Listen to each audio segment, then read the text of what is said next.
Some funny clips in there, right? The night of the Roxbury thing was going on, and I'm pretty sure I saw you, Nick, and you're like, 10:30, how are you guys? You guys good?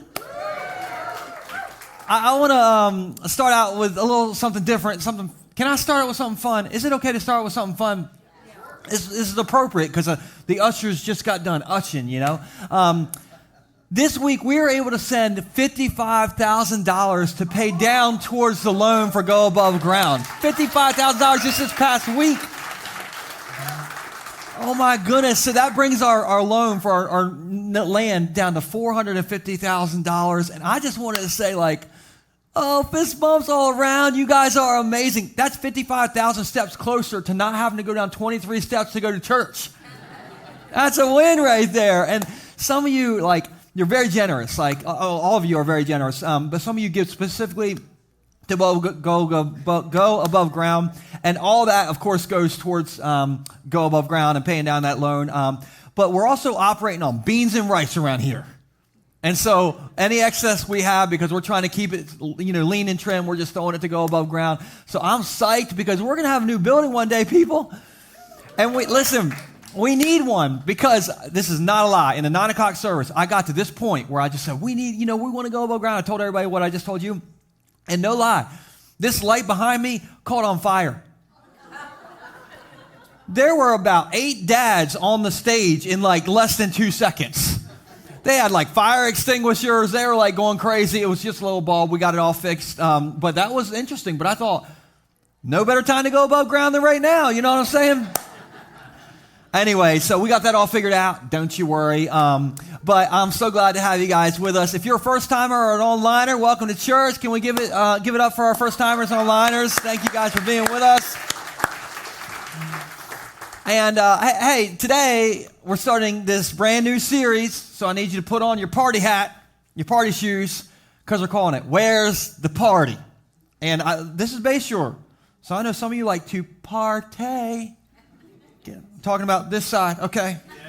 Yeah. Right here. All right, John, of course, mainly you. But I need everybody to turn to 2 people and say, I don't go to parties, because I am the party. Come on, tell them.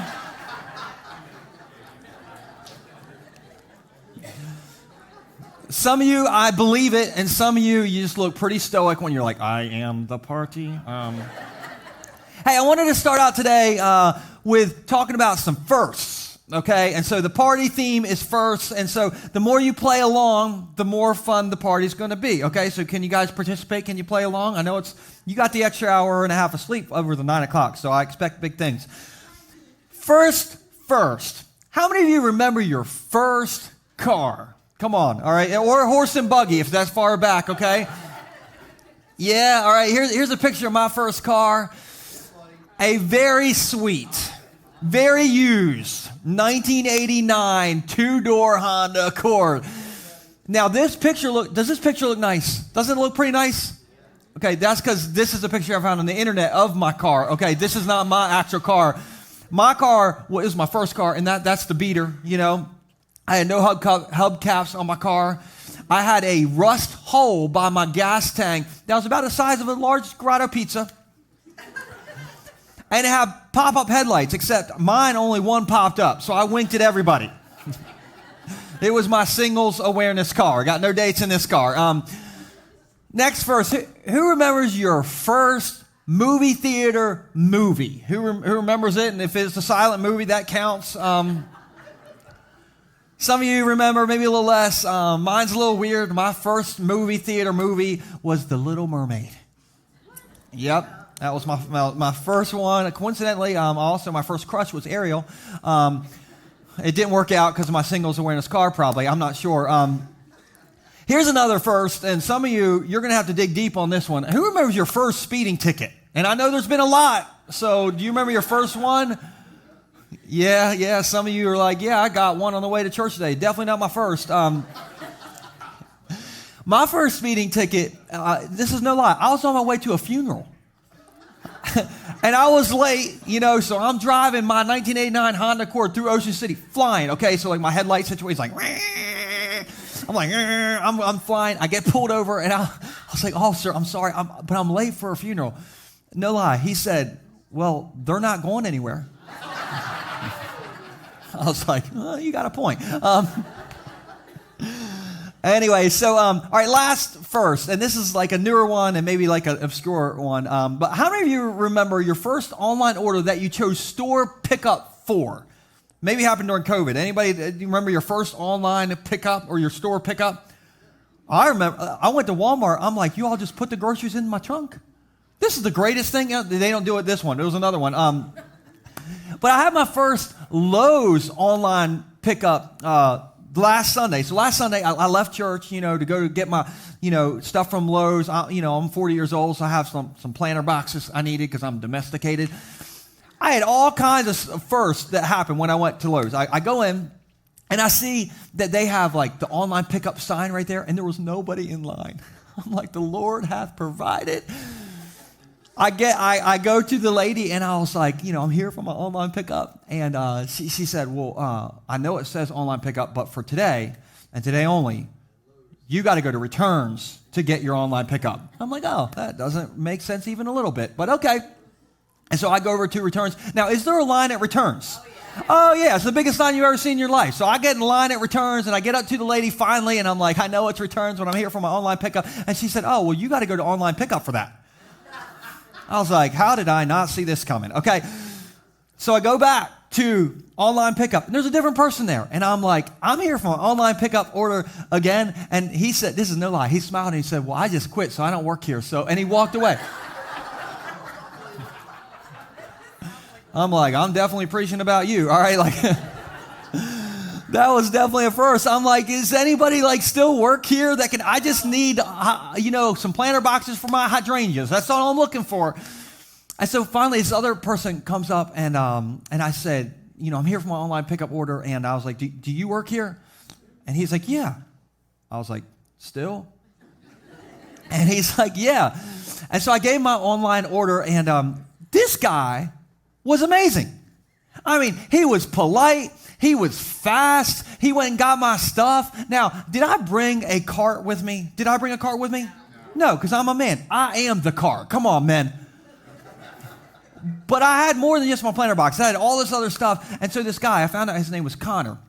Connor said, oh, well, you have a lot here, so I'm going to help walk all this stuff out to your car for you.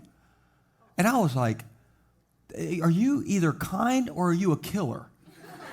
Because those lines are blurry, you know what I'm saying? And so Connor, he walked everything out to my car. He helped carry it. He had a polite conversation with me. He helped load it into my car. I'm like, I'm experiencing all kinds of firsts at Lowe's today. And so shout out to Connor if you're watching this. You're awesome. Please don't quit. We need you at Lowe's, okay? We need you. Yeah, there you go. Connor, go see Connor at Lowe's. But I tell you all that because I want to talk to you about firsts. Everybody say firsts. So today, I want to look at Jesus' first miracle, all right, which happened to be his most controversial miracle. But does anybody know or remember what Jesus' first miracle was? Anybody remember? Water in the wine. Okay, yeah. Okay, and all the Baptists are like, yeah, we like to forget that when it even happened. And all the Presbyterians are like, well, that's our favorite one. Sorry, denomination joke. But Jesus turning water into wine was definitely or is definitely controversial, all right? But if you're reading the same Bible I'm reading, hasn't Jesus always been controversial? I mean, Jesus, he healed people on the wrong day, the Sabbath. Jesus went all like Indiana Jones and in the temple one day and whipped up on some church deacons. Jesus also rescued this woman who was caught in the act of adultery, protected her from hypocritical men. Hello. And so Jesus has always been controversial, but Jesus turning water into wine is his most controversial miracle by a country mile because it's not really the Jesus that we expect. And so today, I'm probably going to get in trouble, but I'm just going to walk through the story. Is that okay? Can we just walk through the story? Okay, so put your party hat on. This is Jesus and the water in the wine. Starting at verse 1 in John chapter 2. It says, the next day, there was a wedding celebration. Somebody say partay. So there's this party in the village of Cana in Galilee. Jesus' mother was there. And don't miss this. Jesus and his disciples were also invited to the party, to the celebration. Now, in the Bible, this would have been a either 3 to 7 day, week-long party. 3 to 7 days, okay? Now, am I the only one who has a hard time picturing Jesus at a party? Is it just me? I have a hard time, and it's probably because when I grew up in the church foyer, there was this giant picture of Jesus, okay? And we have it. We'll put it on the screen. Come on, anybody remember this picture? Anybody ever seen this picture before? Yes. And I was looking at it this week, and Jesus is glowing. Isn't he glowing? I don't know if he's holding an iPhone in that hand you can't see. He left his flashlight on. He is glowing in this picture. And I remember as a kid, I would see this picture every single Sunday. Okay, I'd look at it. It was over the doors in our church. Okay, I'd look at it and I'd be like, Jesus is very serious. He is very buttoned up, and he is very white. That's what I mean. Could you imagine that you see Jesus, like you're at a wedding party and you're whooping it up? Come on. And Jesus walks in. Can you imagine that moment? What's this music you're listening to? Shorty, it's your birthday? 50 Cent. Huh. What's that dance you're doing, Becky? The stanky leg. Huh. What you drinking, Bob? Oh, you're going to hell. I mean, did anybody else grow up picturing Jesus like this? Anybody? But listen, newsflash. Jesus and God were all about a party. All about it. In the Old Testament, God invented 7 festivals for the Israelite people. 7. And every festival was like a week long. Okay, there was the First Fruits Festival. There was the Unleavened Bread Festival, because you got to celebrate those carbs. Okay, you got to celebrate those. The Passover party. And for the entire week, God will be like, hey, Israel, you need to shut it all down because we are going to party. All right? 7 weeks out of the year, God was like, we're throwing a party. And so, now I understand maybe why Jesus was at this party. And so when my church growing up, they ended up switching out this picture to a more theologically correct picture. Listen, that other guy was too serious to have 7 weeks of parties a year. This guy looks like he can have a good time. Doesn't this guy look like he can have a good time? 7 times a year, God said, celebrate. And it's funny, every year we have our baptism party. And there's always somebody who comes up to me afterwards and they're like, well, that felt more like a party than a church service. And you know what my answer to that is? Awesome. I think we should celebrate life change. Listen, in case you missed it, heaven's going to be a party. I mean, it's going to be feasts and food and dancing and music. And you might be like, well, I don't like that very much. Well, there is an alternative. But you don't want to do that one, okay? And so Jesus and God created all these parties. So Jesus is at this week-long wedding party. Now, we can put that verse back up there if you can, Jess. Okay, who got it? I mean, I'm putting this already out there. I mean, you already know, but who got invited to the party? Jesus and his boys. If Jesus is so buttoned up, like how's he going to get invited to the party? But he got invited because, and I tell you this all the time, people who are nothing like Jesus. And Jesus liked people who are nothing like him. And so party on Wayne, Jesus and the boys get invited to the party, but we're about to have a problem at the party. All right, so verse 3. The wine supply ran out during the festivities because these people were going hard. Everybody's so uncomfortable. All right, so it ran out. So Jesus' mother, and they're married, she says, they have no more wine. Now, somebody say it's getting controversial. How about we try this? Everybody say it's getting controversial. It's about to get worse. Just hold on to your seat, okay?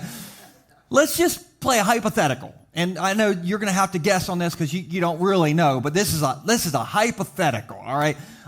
Let's say you're out to dinner with friends, and hypothetically, you have a drink or 3. And we're not talking about Wawa green tea. We're talking about vintage Welch's, liquid courage. You are so, all right, so I know this is hypothetical, but do you think those drinks make your heart just a little bit happy, give you a little bit of joy in your heart? And do you think that, yes or no? Yeah, how do you all know? Oh my goodness. Listen, the Bible talks about alcohol in one of two ways, okay? Way number one, okay, you done drank too much, Noah. Okay, stop it, because you was drunk, you got naked, and you passed out in your tent. Some of you are like, is that in the Bible? Yeah, Genesis 9. You should read it. It's very interesting. That's way number one. Way number two, the way the Bible talks about alcohol is, or wine, is it's connected to God's blessing. And joy. Everybody say joy. So, back to the party. The wine ran out. Could you say that when the wine ran out, the joy ran out? Couldn't you say that? It kind of reminds me of something I told you last week. Last weekend, I told you about the worst moment of my summer when I rode the Gravitron with my son Nixon after eating Nicoboles. Okay, don't do that. But my favorite moment of the entire summer also happened on the same day. All right, because we went to Funland, and this was the year that my son Nixon is finally tall enough to ride the bumper cars. And so we get there, okay, and Nixon says to me, he's like, Daddy, would you ride the bumper cars with me? And I was like, of course. And he said, but don't touch the gas or the steering wheel. I'm like, got it. Your mother tells me the same thing all the time, okay? So we get on there, okay, this is us. This is before my spine needed realigning, okay? We get on there, and for the next 3 minutes, let me just tell you, I got concussed 17 times. I think Nixon had drank wine, okay, because we were like bumping into everything, and I'm like, I did not touch the gas pedal, I did not touch the steering wheel, I just let him do his thing, and it was so fun. I mean, my head was rocked, but it was my favorite 3 minutes of the entire summer. But then the bell went off. You know how the bell goes off? The bell went off, and the electricity turned off, and it went, Arr. And Nixon was like, oh, man, Dad. And all of a sudden, my spine abuse ended, but so did the joy. It ended. And that's kind of like this party. Everything is amazing. The DJ is doing the thing. Everybody's dancing, doing the stanky leg. I don't know how to do the stanky leg, okay? Everything's great. And then, bam, all of a sudden, the wine ran out. And when the wine ran out, the joy ran out. And I wonder if you've ever had something like that happen in your life, where everything's good. Everything's amazing. Everything's popping. The DJ in your life is just playing all your favorite songs. And then, bam, out of nowhere, the doctor calls. Or you have a boss that calls, or your ex calls, or your mom calls, or a family member calls, and all of a sudden, all the joy seems to be sucked out of your life. Has this ever happened to you before? And so what happens when we feel like our joy runs out? Well, we got to do what Jesus' mom did. She took the problem to Jesus.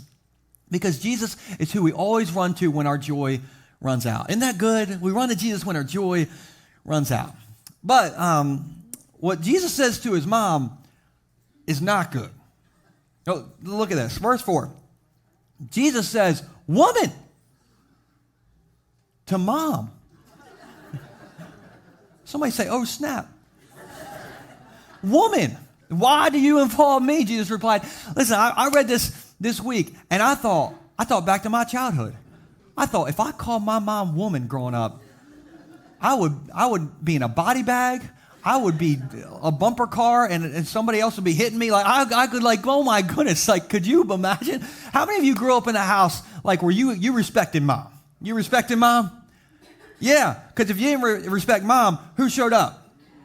Dad. And Dad showed up, Lord help us all, I remember the first time I saw somebody really disrespect their mom. When we were growing up, me and my brother, we used to carpool to school. And one of the kids we carpooled with, his name was David. And David's mom drove the sweetest conversion van you've ever seen. We have a picture of basically what she drove her. Who remembers these from the 80s? Listen, if your van had curtains, you were like an A-lister.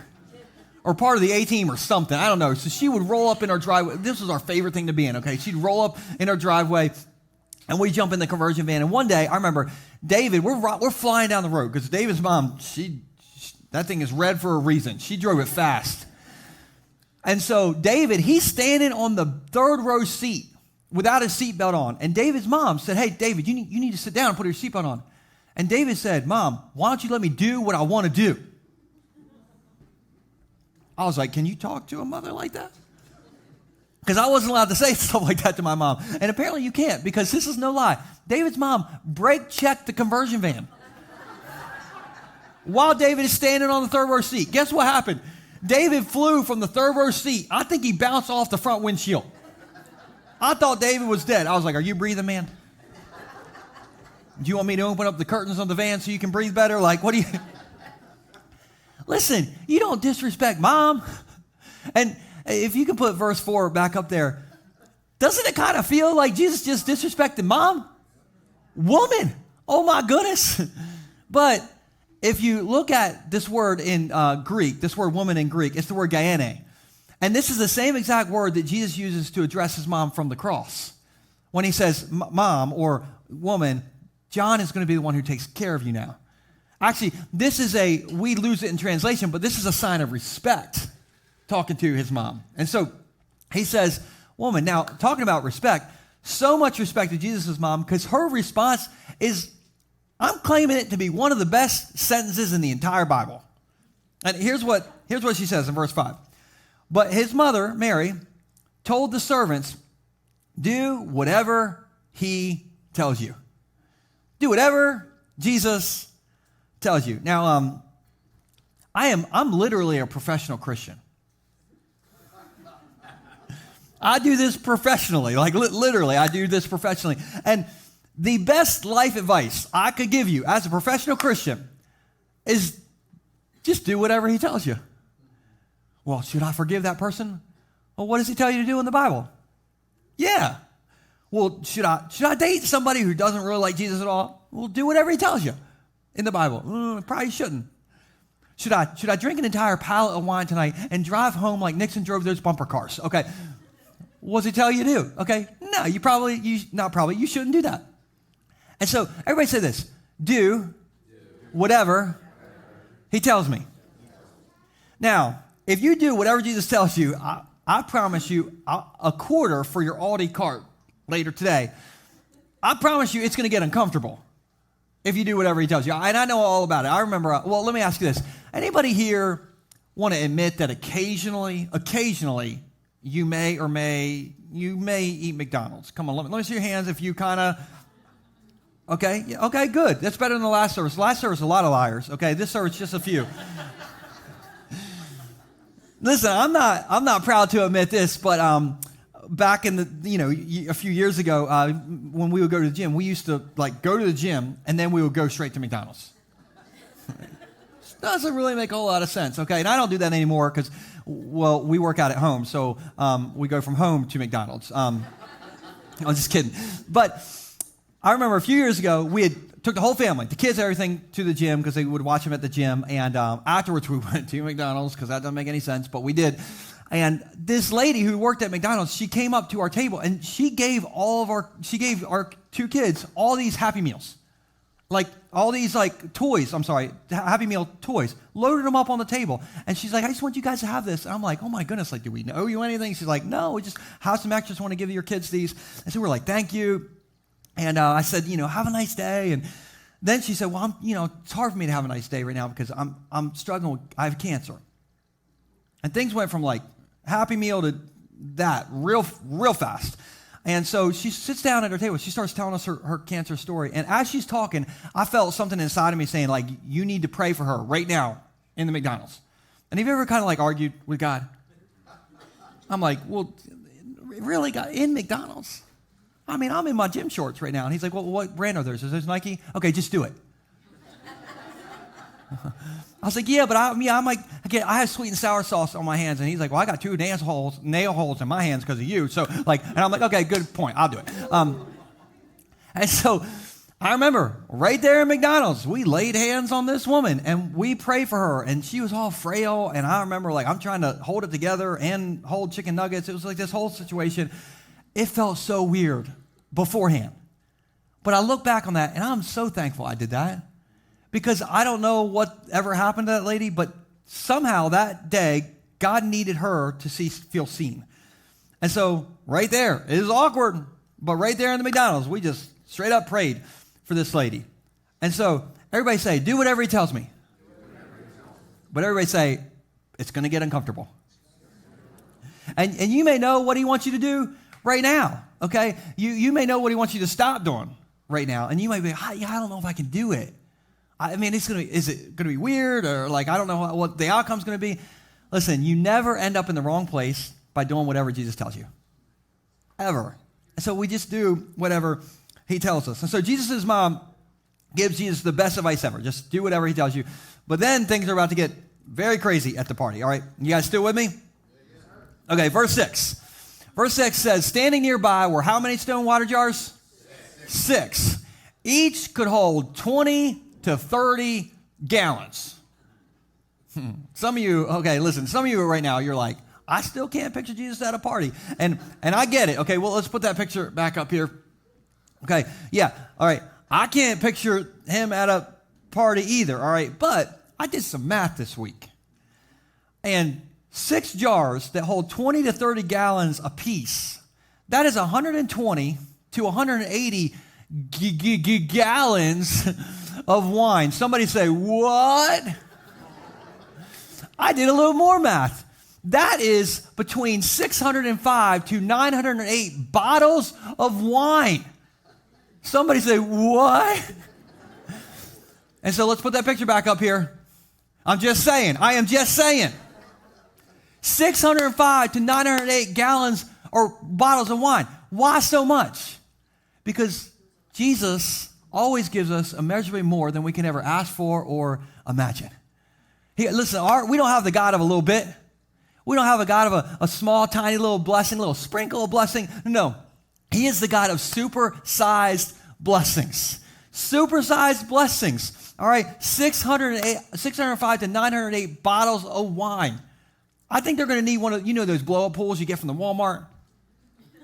They put in the backyard. Okay, I think you're going to need a bunch of those to hold all this. This is crazy, all right? And so my question is this. Why 6 jars? 6 jars. Why not 5? Why not 7? Well, because in the Bible, the number 6 stands for incomplete. Everybody say incomplete. Now, I'm curious. Give me a little wink, because you don't have to raise your hand. Give me a little wink if your behavior isn't completely where you want it to be right yet. Give me a wink. Yeah, I like those hands too. Some of you are like, forget the wink. Here's my hands. Listen, nobody's behavior is exactly where we want it to be. So I just this year at our pool, I don't know, anybody have a neighborhood pool? Anybody got the neighborhood pool situation? I don't know if your neighborhood pool is like ours, but things get spicy at the neighborhood pool. I mean, that's the gossip zone. That's where people are threatening to call the HOA president. That's the place where, little kids are throwing up in the pool skimmer. I mean, it is a scene at our neighborhood pool. And so there was a scene the other day. Okay, I'm there with my kids, and my kids are like, Daddy, can we use the bathroom? And the bathroom's at the building right next to the pool. And so I'm like, yeah, of course. And I gave them my key fob, because you got to have a key fob to get in the building, because everybody's like all worried about everything. So my kids go in there, they go to the bathroom. And next thing I know, my kids come running out of the building back to the pool, and they're running like the building is on fire. And they get to me, and they're like, Daddy, this lady in there, she yelled at us. She told us we couldn't be in there, and she was mean to us, and she yelled at us. And so they're kind of upset. And have you ever felt as a parent the Hulk showing up? I'm thinking if I have a red conversion van, somebody's going to go in it, and they're going to disappear. You know what I'm saying? Next thing I know, this lady comes storming out of the building up to the pool, like towards me. And I'm like, kids, hold my Yeti. And this lady's like, you can't let your kids in that building without you being there. I'm like, my kids are 8 and 10 years old. They're fine. I'm right here. I'm like 50 yards away. And she's like, don't let it happen again. I'm like, don't you tell me how to parent unless you want to go swimming in the deep end of that there pool. Now, if you'll excuse me, I'm in the middle of my devotions. I just had a moment. You ever had a moment? And I'm vulnerable because I just want to tell you, like, nobody in the room, nobody who's watching online right now, your behavior isn't completely where you want it to be. God's got a lot of work to do in all of us. Okay, how many of you admit that God has a lot of work to do in you? Yeah. He has a lot of work to do in us. And so that's what I love about this. When Jesus turns water into wine, he uses 6 incomplete vessels. 6 incomplete vessels, okay? Now, why? Because Jesus only uses incomplete vessels for his miracles. He only uses incomplete people for his miracles because incomplete people is all that there is.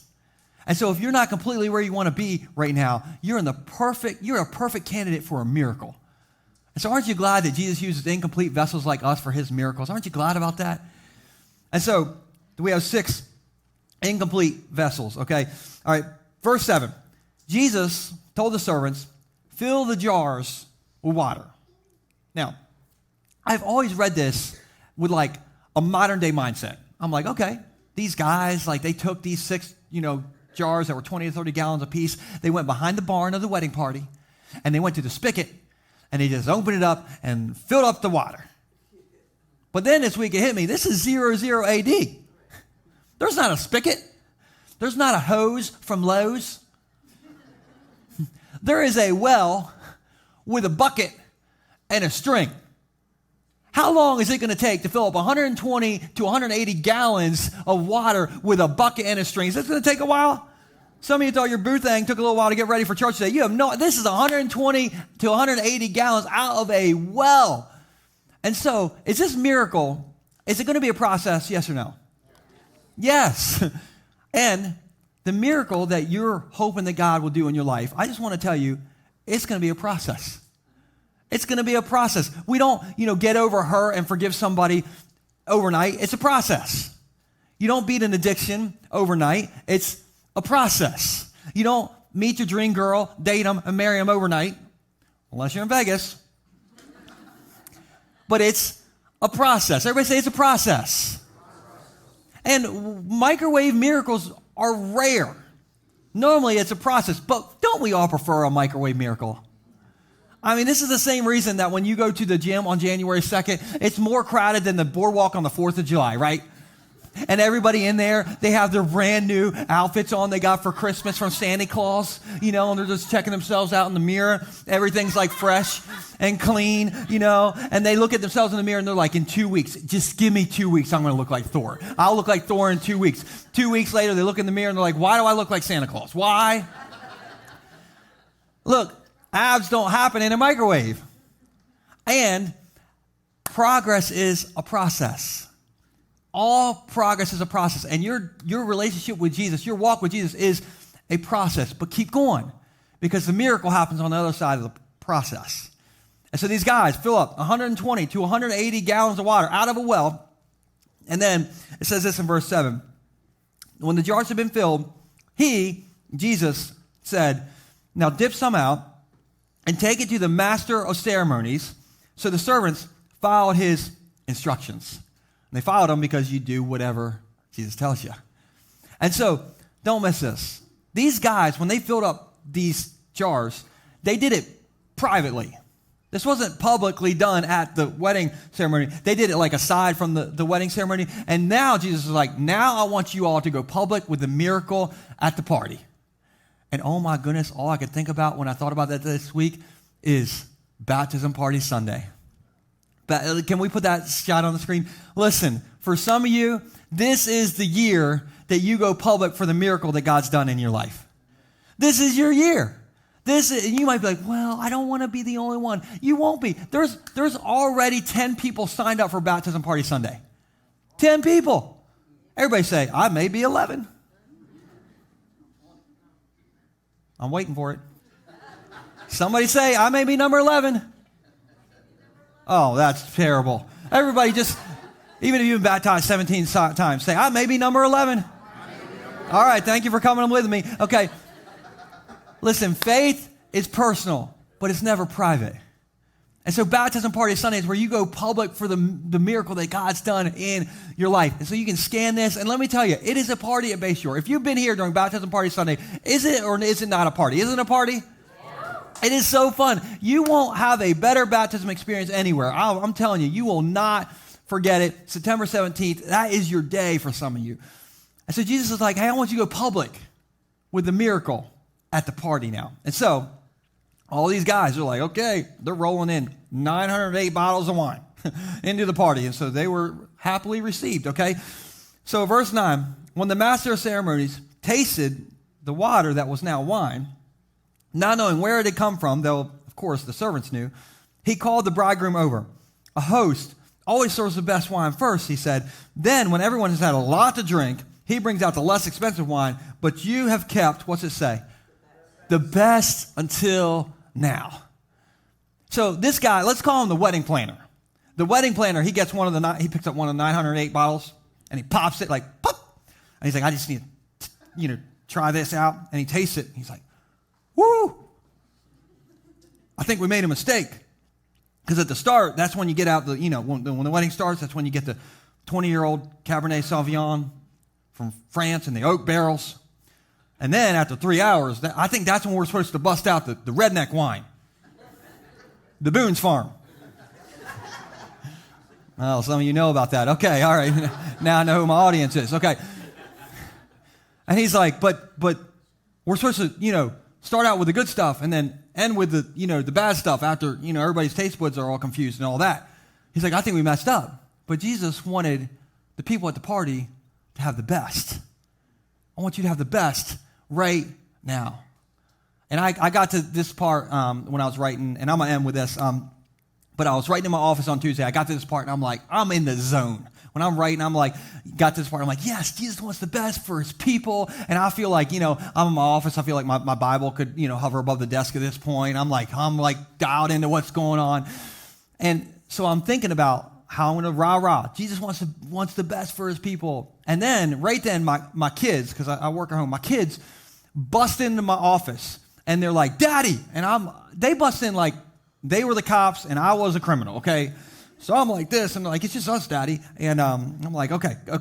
And they stuck something in my face. And it was so close that I couldn't see it. It was like right here. So I literally backed up to see what I was looking at. And that's when I saw that my son had put a snake in my face, like 1 inch from my face. Guys, I about hit the ceiling. I wet my pants. I called my mother. Okay, I was freaking out. And this thing was huge. After I got done, freaking out, I took a picture. I took him outside and took a picture. Here's this giant snake. It was an anaconda, if you ask me. I am scared to death of snakes. How many of you would have lost it, even though it's a small snake? Oh, my goodness. I'm like, kids, why you got to do this to me? Why you got to bring all the bad to me? Like, why is it always got to be bad? And I thought, to close this, I thought maybe that's what you think about Jesus. Maybe you think all he wants for you is the bad. He's disappointed in you. He's mad at you. And if he was a snake, he would bite you. And I just thought I'd tell you that Jesus' first miracle, his most controversial miracle, he just wanted us to know that he wants the best for us. He wants the best for you. He said, I saved the best until right now. And so the reason I would tell you to follow Jesus is because Jesus wants the best for you. The reason I would say, to get baptized on September 17th is because he just wants the best for you. The reason I would say keep fighting if you're struggling with something right now is because he wants the best for you. He wants immeasurably more than you can ever ask or imagine. And Jesus didn't turn water into wine to be controversial. He did it to just show us what he can do inside of us. This week I was thinking about middle school science. In middle school science, I learned that our bodies are made up somewhere around 60% of water. You remember that? Okay, it's, around 60%. Mine's a little different. I'm 50% water, 10% Mountain Dew. But it's, different. But 60% water. And I thought, what would happen if we let Jesus turn our water into wine? You know what would happen? You'd have a joy that this world couldn't take from you. You'd have a hope that this world couldn't take from you. You'd have a peace that this world couldn't take from you. And when we let Jesus do his work inside of us, it really is the best. It's the best. And so he didn't do this miracle to be controversial. He did this miracle to just show us that he wants the best for inside of us. Because Jesus is not always who we expect him to be. Let me pray for you guys. Jesus, I'm so thankful for this story because I think sometimes we look at it and we're like, well, I've issues with this part of the story, or I really can't really picture Jesus at a week-long party, and there's wine at the party, and it's just so many different things that I don't really know what to do with this. But God, I pray that you always challenge us with who we expect you to be. You always show up in a place that we may not expect, and you always do things that we may not expect you to do. And so maybe there's some stuff going on in the lives of the people in this room right now, and they're looking for you. They're looking for a miracle, and maybe they've written you a prescription for how you need to do the miracle. But God, you don't always do it the way that we expect. But God, I just pray that we know we can lean into you, and if we do whatever you tell us to do, that we'll never end up in the wrong place. And God, thank you for turning our water into wine, turning what's inside of us, the majority of what's inside of us. We're 60% water. God, I just pray that you'll turn our water into wine, and we'll be people of hope and joy and peace because you want the best inside of us. We love you, and we thank you so much for that, Lord. I pray for the food at the welcome lunch for those who are about to be a part of this. God, I pray that you'll bless the food. We're so grateful for it. And God, we just pray that we'll have a great rest of the day. In Jesus' name. And everybody said, Amen. Amen.